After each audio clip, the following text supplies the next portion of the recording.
Hi, friends. Welcome to another edition of the Christ is All podcast. I have some exciting news to share with you. My new book, Hang On, Let Go: What to Do When Your Dreams Are Shattered and Life is Falling Apart, is now available. The book also has a supplemental course for those who are going through an extreme trial and they want additional help and encouragement. The course is called Surviving Your Storm. To get the book and to check out the course, just go to hangonletgo, all one word, hangonletgo.com, and you will see all of it there. This is the very first interview that I have done on the book, discussing its content, and I hope you find it encouraging. Many of the things that I will share here in the interview is not contained in the book, but it will give you a flavor of what's in it. Enjoy.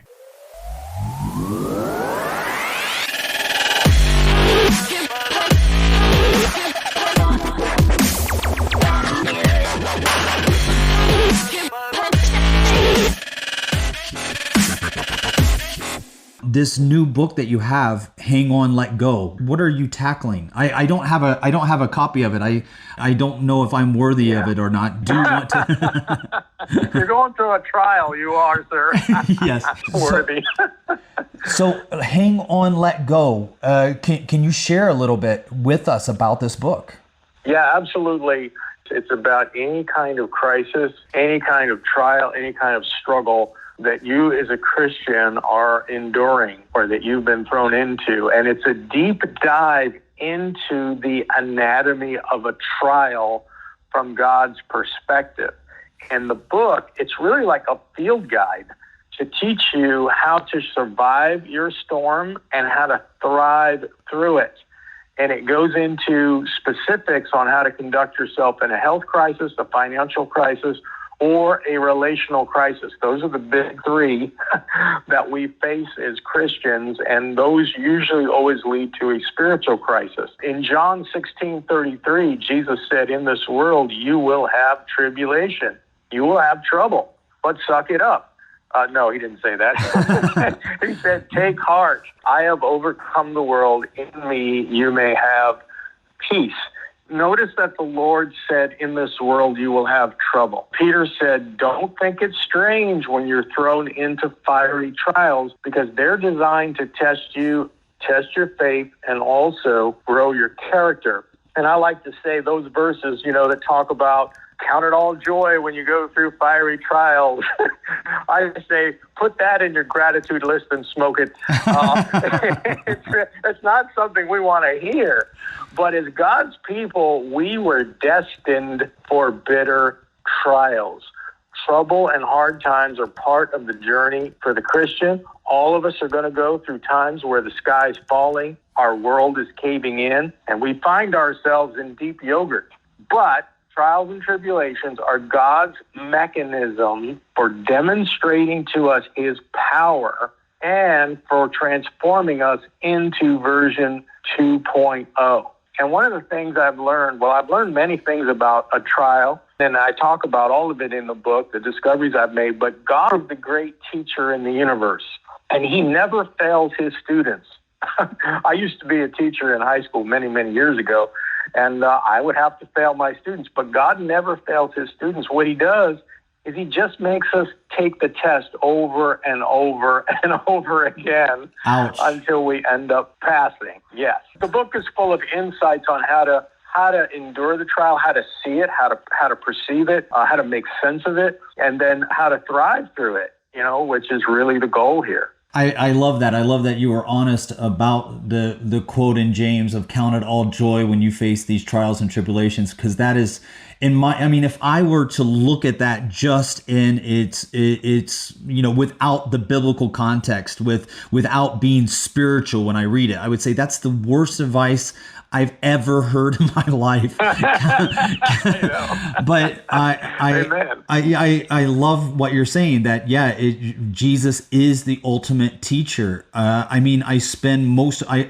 lived in China for the last 20 years, and I spend a lot of my time together with the persecuted church. I was just 2 weeks ago together with our Chinese missionaries that have been serving in Iraq and Lebanon and Syria and Jordan, and brought them together, and the way that they talked about their trials and tribulations with not despair, but hope, and the way that they shared about, this is a part of the process. This is what the Bible has promised, and we know that we're on the right trail. Really humbled me, because I get upset if I can't find the remote control. I freak out, if I feel that somebody's misplaced my keys. So I feel like I'm challenged by the smallest of problems. When you're writing this book, especially for the Western audience, do you feel that the audience in the West, that the trials that we face on a regular basis are similar to the first century church, less so, or are they on a different plane, but because all trials are equal in some way? I don't know if I'm making any sense with this. My book really is pinpointing a trial of any sort where you feel like the sky has fallen and your life is falling apart. So that could be, you have a loved one in a coma, or you have a child who's hooked on drugs, or maybe has run away from home and you can't contact them, or maybe it's a person whose husband has said, hey, look, I need space, I want to separate, or a wife who says, I'm in love with another man, or it could be, a fiance who has said, I'm ending the relationship, and you've been invested for 5 years, and now your whole world has collapsed. Or maybe it's a health crisis. Either you have been given a devastating diagnosis, or a loved one has been told that, you've got stage 4 cancer, or whatever. Or you've gone bankrupt, or you've lost your job that you had for many years, and now you're really having a struggle finding employment and meeting the needs of your family. So in that sense, Eugene, as Jesus said, in this world you will have tribulation. Those kind of things are common to everyone, the ones I mentioned, and there's so many more. When it comes to persecution, though, for being a Christian, in the West, it's pretty easy. The only real bad form of persecution we get here, leaders especially, is it's not the sword like they faced in the first century and in other countries. It's the keyboard, meaning that the keyboard has been weaponized in the hands of many people who hate other believers. And usually it's coming from professing Christians, Eugene. It's not coming from the world. In the world, in my experience, the world in the West is pretty much, they just shrug their shoulders and move on when it comes to facing a Christian who really is following Jesus. The attacks mostly come from religious people, fellow Christians. Let me just say this to every listener, Eugene. I'll say it to you too.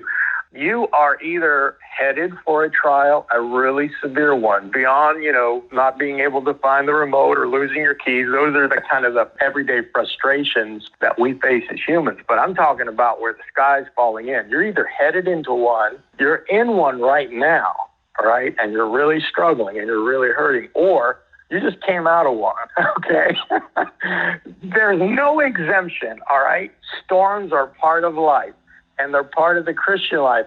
And one of the things that I like to talk about is maybe the difference between being a victim and a student, and also some of the temptations that every Christian will face while they're in a storm. Well, I think that is pretty relevant right now. Many of us, I think that's a great way to put it. Whenever I have faced trials, and even in my little trials of not finding my keys or my wallet, I'm often the victim. I make myself the victim. Who took my keys?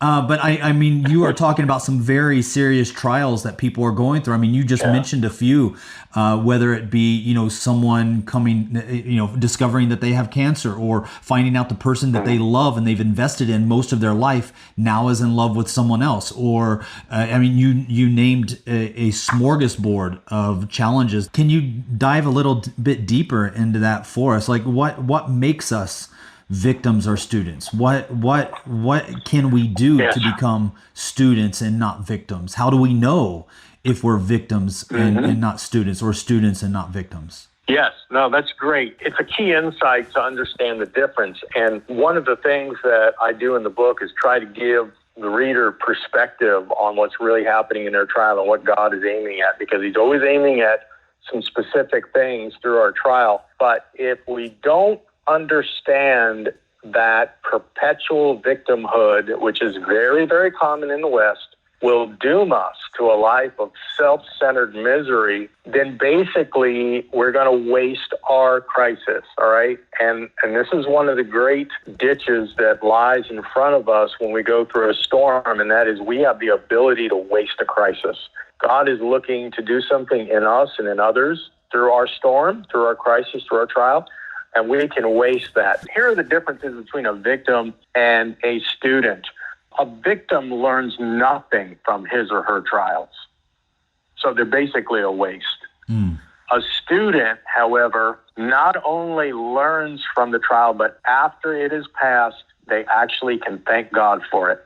It may take a while for them to thank God for it, but they can look back and say, you know what, even though I was walking through the northeast corner of hell during those days, I can now thank God for it.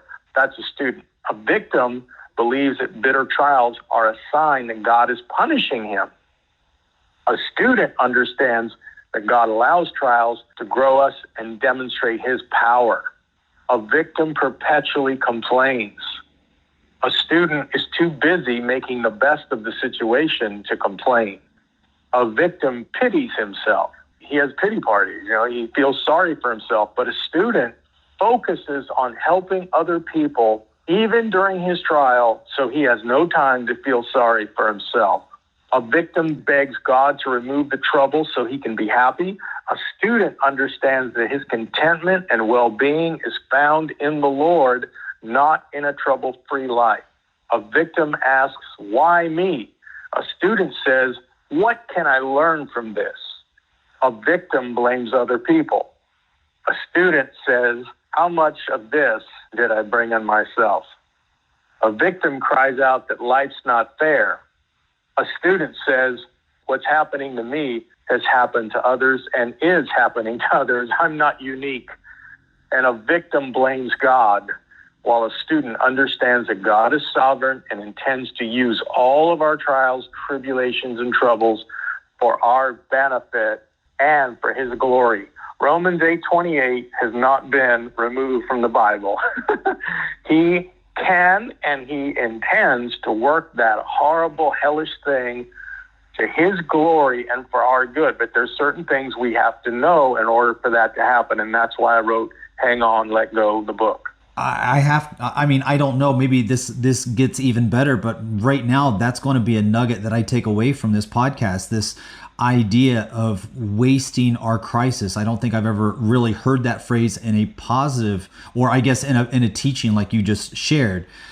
Usually when I hear about, wasting a crisis, it's kind of in a political sense, right? Never let a good crisis go to waste. And right. It's used as a derogatory term, that somebody is trying to take advantage of a bad situation for political gain. And what you just did was kind of redefine that phrase for me, especially as a Christian going through trials. I learned the principle of hanging on and letting go. And I don't want to kind of give the store away on that because that's really what the book is. But the way to get through your trial, the way to survive it, and the way to thrive in it and to accomplish what God is intending to accomplish in your life so you don't waste the crisis, all right, is to learn how to hang on the one hand and let go on the other. That was the big lesson. And so that can be broken up into many, many different things. But here's one tip I want to give to everybody listening to this. If you're going through a trial right now, or you're about to, and sometimes these things just blindside us, Eugene. They come out of nowhere, right? It's like being struck with lightning. You didn't expect it. It's like the storm that the disciples were in the Gospels. It said, and suddenly a great storm hit their boat, and next thing they know, they think they're going to die. And there's so many principles, and we can talk at length about so much. But here's one thing I want to say. When you're going through the worst trials of your life, that is when God is most silent. But he speaks loudly. Now, how does he speak loudly? When you're going for trial, if you would put your nose into the scriptures like you never have before, and you start reading very carefully and with an open heart to God out of desperation, saying, Lord, open your word to me, you will see things in the scriptures that you've never seen before. He speaks loudly through his word, even though he's silent. All right. And my book is so packed with scripture dealing with trials of all kinds. And I think that in itself is worth the price of admission. It's just packed full of scriptures dealing with trials that we go through. The second way he speaks loudly, Eugene, is through other people. God will speak to us through other people, members of the body of Christ mostly, but even unbelievers, and they won't even realize that God is speaking to us through them. That's the uncanny thing. The key there, though, is to pay attention. Pay attention. Because when you're going through a trial, a lot of the bushes are burning. You just have to pay attention to see them. The third way God speaks loudly, and this is one of the things I discovered over the last several years, is through coincidence. You know, for the Christian, there's no such thing as coincidence. One person said, coincidence is God's way of remaining anonymous.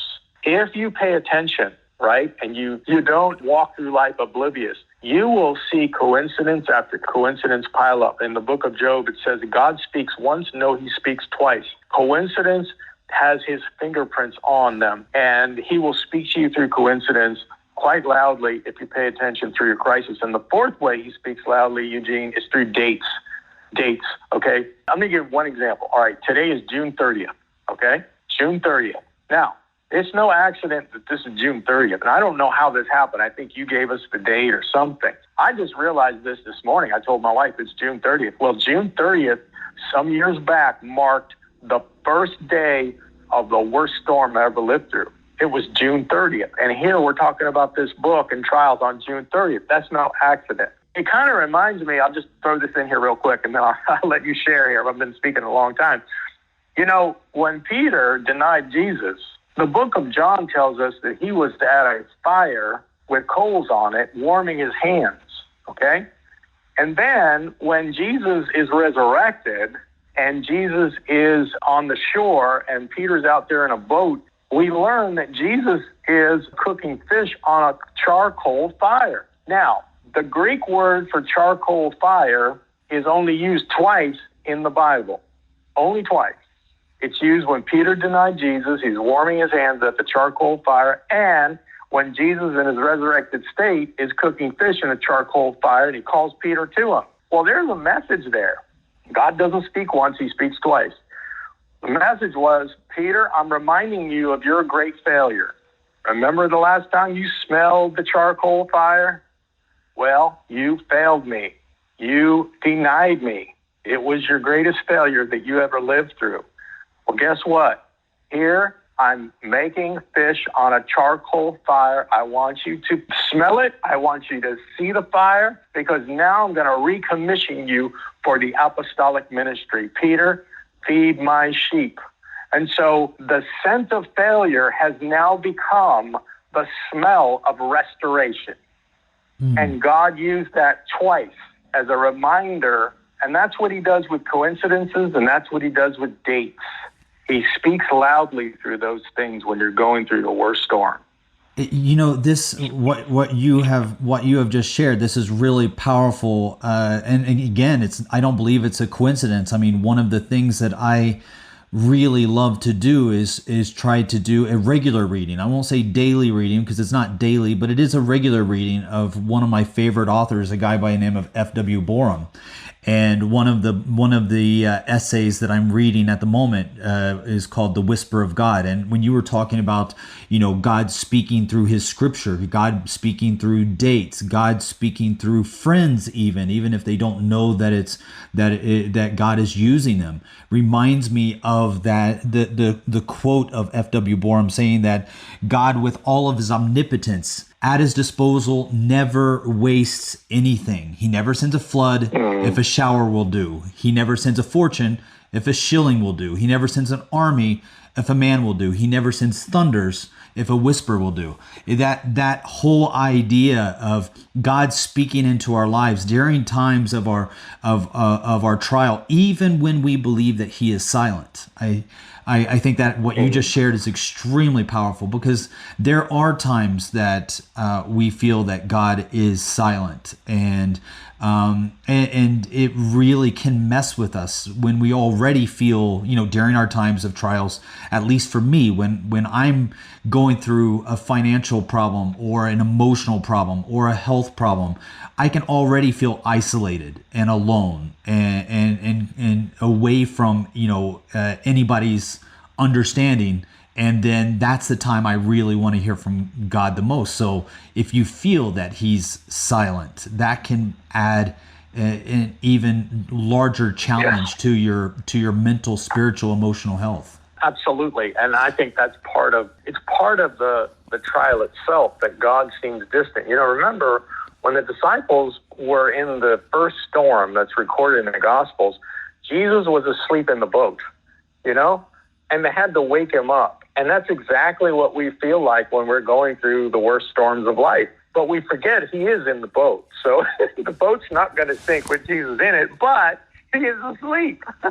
And that's exactly what we experience in a trial. The second storm that the disciples were in, recorded by the Gospels, Jesus wasn't anywhere to be seen. They were out in the boat by themselves. He was off somewhere retreating. And He waited hours and hours and hours for them to move into the fourth watch, the darkest, blackest time of the day. They were all by themselves. They were out there in the storm for a long time, and then finally He shows up, and He's walking on the water. And there's so much there that I get into, but He made the very cause of their fear and panic, He turned it into a sidewalk, and He was walking on the very thing they were afraid of. And it's interesting, too, because when they looked and they saw Him, they thought He was a ghost. And I never really understood that, Eugene. Like, well, okay, what are they, superstitious people? Well, not really, because the mariners at that time believed that just before you died, you would behold a ghost. So they believed that they were looking death straight in the face. And then when He said, "Be not afraid, it is I," that changed everything. And that's what He says to you and me in the trial. Be not afraid, it is I. I'm behind this thing, all right? Meaning, I know what's going on. It didn't catch me off guard. I may seem to be on the other side of the shore. You may not be able to see me right now, or I'm asleep in the boat, but I'm here. I know what's going on. And I'm going to use this for my glory and for your benefit if you just hang on to me. But there's certain things we have to let go of. And that brings us to the title of the book, Hang On, Let Go. Hang on, let go. That's such a great illustration. I've actually never thought of those two times of the disciples being in the storm and comparing those two together. I know that we have taken more of your time than we had agreed in the beginning, and so I'm very, very thankful that you have stayed on and shared with us so much. One last thing I would love to ask, share where you found yourself being more of a victim than a student, or are you always a good student? I think I've repressed all the times that I've been a victim, Eugene, so those don't even register in the memory. No, I've certainly, especially when the trial starts, I think there's a point in time where, I become a professional victim, particularly in the sense of not so much the blame game, but the pity parties, you know what I mean? Yes. And I think if you're really going through something really, really bad, it's okay to take a little bit of time, maybe a day or two, to just have your own little pity party, but then you got to get yourself up and you have to walk forward. So what I try to do is I try to address the principles that will actually benefit every person going through any kind of trial. They can go ahead and apply it to their own specific trial. And I do give illustrations of certain trials that people go through, and hoping that somebody will look and go, oh, boom, that's me. That's what I'm going through right now. Eugene, we also have a course that goes with the book. HangOnLetGo.com is the name of the website that people can go to. They can get the book there, but there's also a course called Surviving Your Storm. And if you really are catching it right now, or you know someone who is, I'd not only recommend the book, but sometimes we need something a little extra, maybe the human voice to kind of encourage us through. I have a partner, and so we talk about how you can navigate your storm in that course. So that's something that some people may be interested in. But I hope God's people will get this book, Hang On, Let Go, will read it, and will benefit. I never dreamed that this book would be manifested. It was the kind of thing most of it's come out of my own journals. You know what I mean? Things that I was writing to myself. And then it came that the publisher was interested, and I said, all right, well, let me turn this around and write to God's people. So that was really the origin of how the book came about, just everything I've learned through everything I've been through in my life. I mean, I can't wait for the release. Hang On, Let Go by Frank Viola.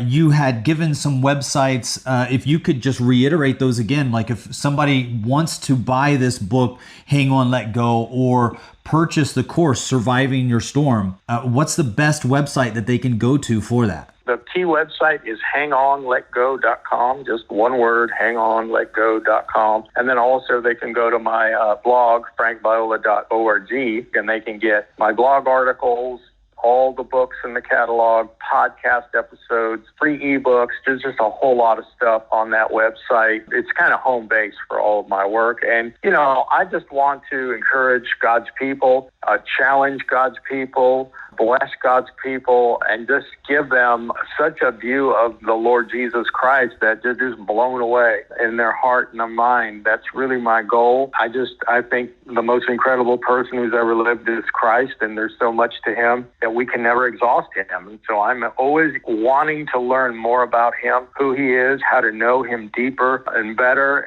and that's what I try to pass on to others. What I've learned, I give to other people for their benefit.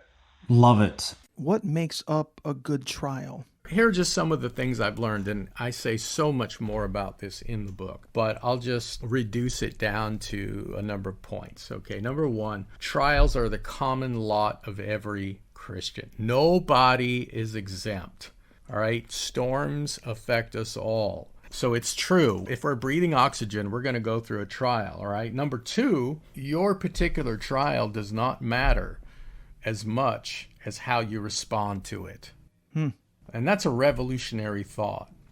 God is a lot more interested in how I respond to my trials and how you respond to your trials than the trial itself. And in the book, I talk a lot about the difference between responding and reacting. And this is something that's come out of my own experience because I was very reactionary through the years, and the Lord taught me the difference between response and reaction. What was that New Jersey, New York, Italian backgrounds? There you go, sure. He's also using the trials to prepare us for our calling. He's preparing others around us who observe us go through trials. He's preparing them for their callings.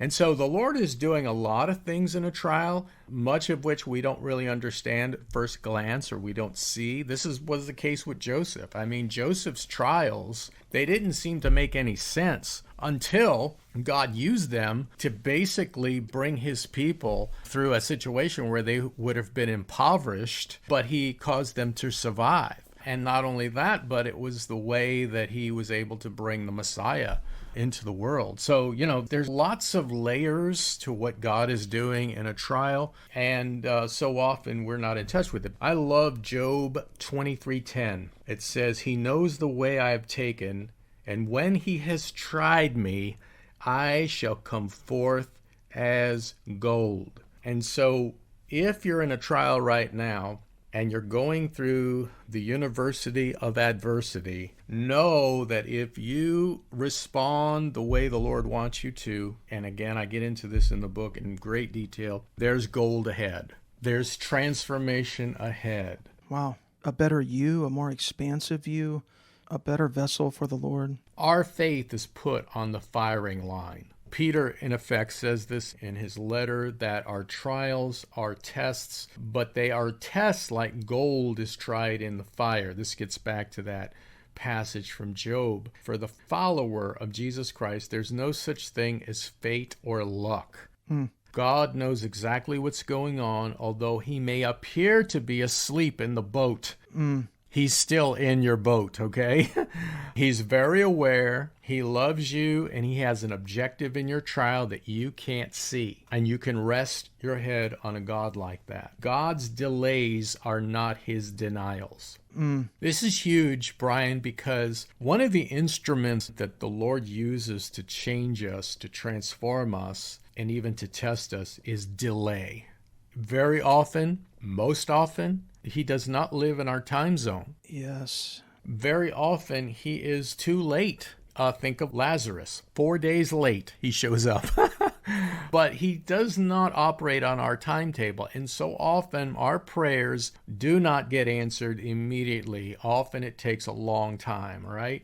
But his delay is not a denial. He does a lot during the delay. And we have many examples of this. Moses, Abraham, Joseph. The delays in their lives were God's mechanisms for growth and preparation. Preparation's huge, God, very often, he's working on different levels, as I said before. He's preparing you for something, but he's also preparing whoever else is involved in your trial for something. And you may be ready, but they may not be. All right. I'll just give you one example. I talk to a lot of people and they're single. They're struggling with the desire to find a mate, to find a husband or a wife. And for some of them, they feel like throwing in the towel, right? Well, here's the thing. The Lord is operating on two levels here. All right. One, assuming you are called to be married. One of them is he's working on you to get you ready.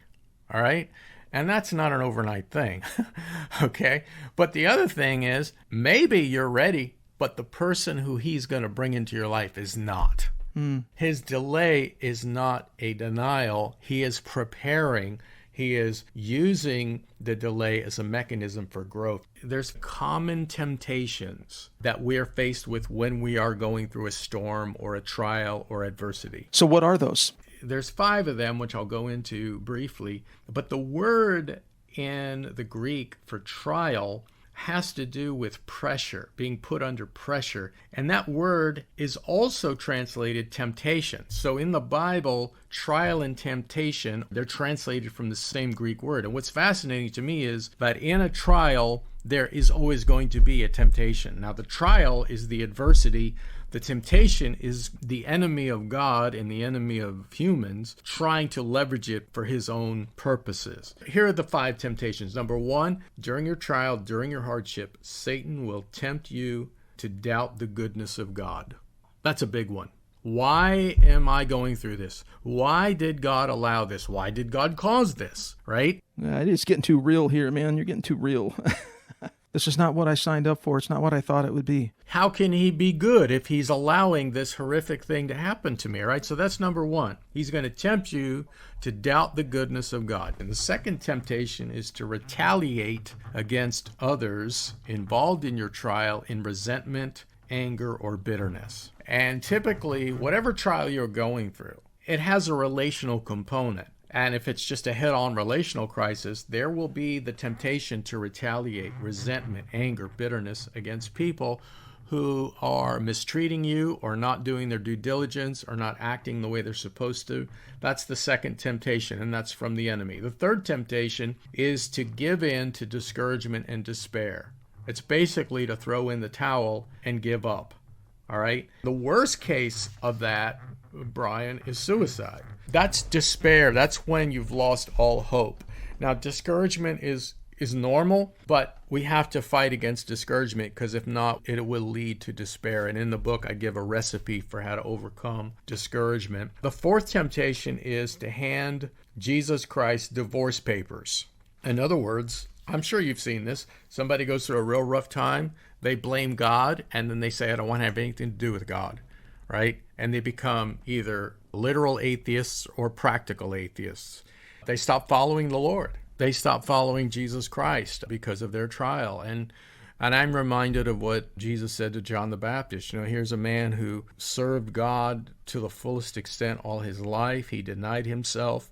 never drank wine, did not wear decent clothing, did not have a nice house, didn't eat normal foods. John the Baptist gave his whole life, and here he's put in prison, and he's just not understanding. He's battling doubt. Hey, did I put my money on the right one? Is he the one? Or should I wait for another? Jesus, this is his cousin, right? Jesus did not visit John. He just sent word back, and it's really not an answer. It's almost a non-answer, okay, the dead are being raised, the sick are being healed, the lame are walking, the deaf are hearing, okay, the signs of the Messiah, good.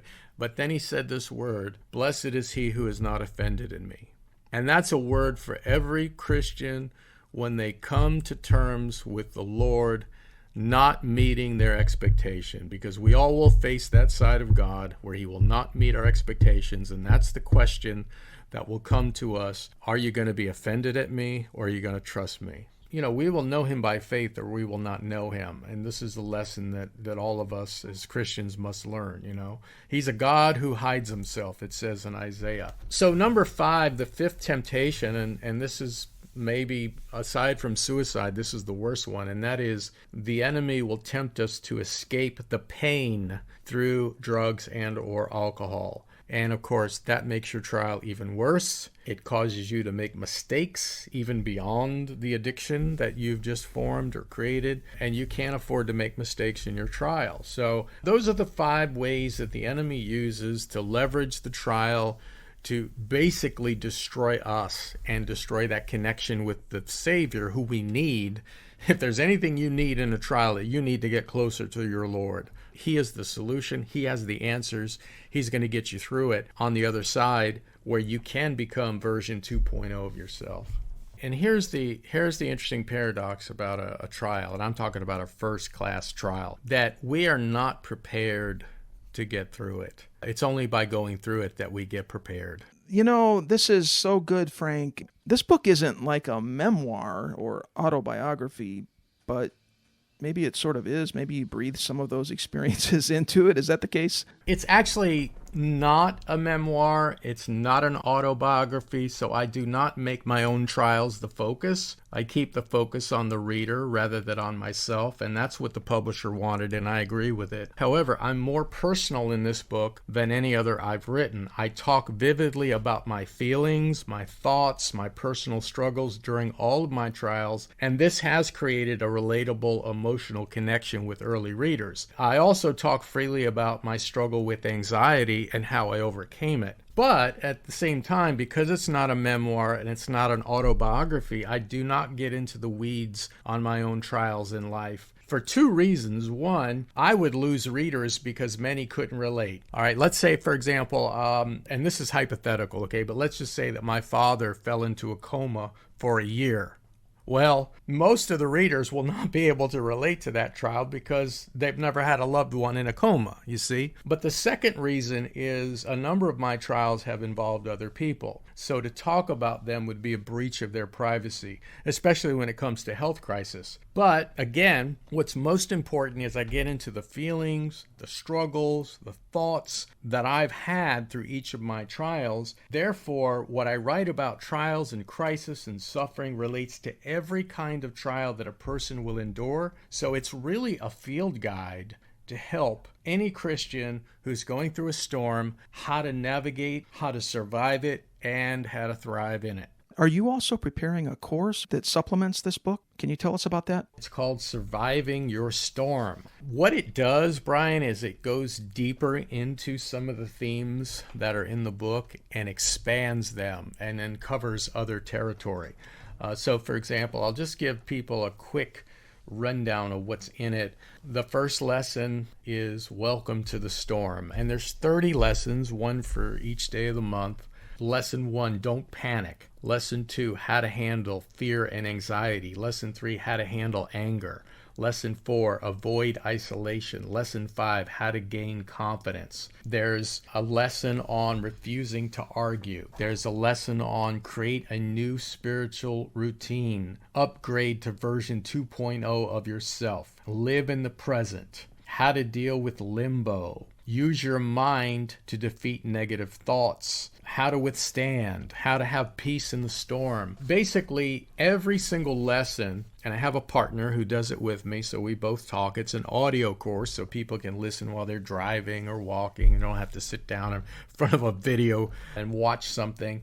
So it's really accessible. But every single lesson in the course has a practical growth tool. So not only are people getting insight into these different aspects of a trial, but they're given something very practical that they can put into their life and implement so that they're actually experiencing what we're talking about. Now, here are some bonus ones. There's 3 bonus lessons. You can't afford to ignore this. This is something very important that I talk about related to the trial. Thoughts on grief and lament. Now, the book is really not designed for a person who is going through the loss of a loved one, meaning a tragedy of death. Maybe somebody died in a crisis. It's not really designed to go through grief. Although I did have a good friend of mine who lost a teen son say the book helped him, even though we're not talking about grief. But in this particular bonus, I do talk about grief and lament. But the book is mainly written to people who are going through a first-class trial right now, and they don't know what the outcome is going to be. Bonus 3 is numbing with alcohol, drugs, and porn. And so I talk about those 3 temptations while a person's going through a first-class trial. And then I have a coda, professional resources for financial, relational, and health crisis. So that's what the course is. It's called Surviving Your Storm. And Brian, all of this can be found on the website Hang On Let Go, all one word, hangonletgo.com. Yeah, I'm sure it's an enhancement, and it does create that sort of that pathway dynamic to guide somebody through. And well, thank you, Frank. I really appreciate this. Thank you so much. And this is wonderful content. Hey guys, this is a postscript just before you head out and we part ways. I've created a bundle of free resources. This would include my other podcasts, the YouTube channel, several free ebooks, free seminars, and other free resources. And you can find all of that at frankviola.com. And if you go to frankviola.com, you will see in the top menu a link that says free stuff. You just click on that and you will be taken to the free resources page. Also, a number of you have asked if you could donate to help defray the costs of the podcasts and also to express appreciation for the value that you've been receiving. You're under no obligation to donate. I don't ask for donations, but should you have it on your heart to do so, you can go to frankviola.us. That's frankviola.us, and that will take you to a donate page. There's 3 different options you can use to donate, all of them simple. Thank you very much, and God bless.